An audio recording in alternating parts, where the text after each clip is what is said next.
Oo. Gelenler köyü. Be. Gelsen oldu hele.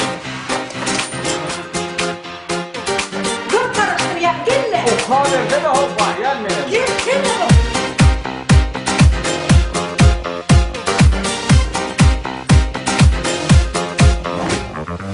Dinle istedim kendir, oğlum seni seyendir. Men enemi versem, kalımı kenfellendir. Dinle istedim kendir, oğlum seni seyendir. Men enemi versem, kalımı kenfellendir.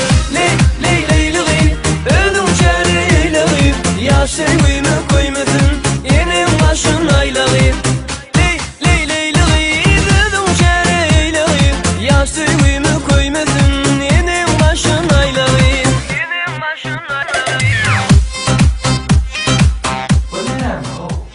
Bunlardan burada buna bir ağabey sen bağırırken bana direkt şuna direkt. Bu ne yani? Bana ne diyeceğim ona? İnin. İnin evi.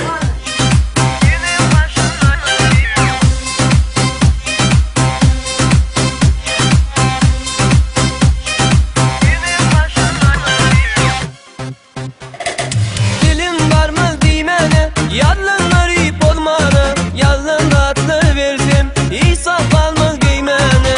Dilim var mı dimene, yalanlar ip olmana. Yalan tatlı versem, İsa kalmaz giymene. Ley, ley, ley, ley, öldüm şereyleği. Yaşayımı koymasın, yenim başın aylağı. Ley, ley, ley, ley, öldüm şereyleği. Yaşayımı koymasın, yenim başın aylağı. Allah'a yendi ya. Şu çavaşlar oldu diye. Şeyde mi? Ne mi hala yazdı? Bir kovun vardır da. Asıllıklarınız var. Moğolu, çakak bağlarda.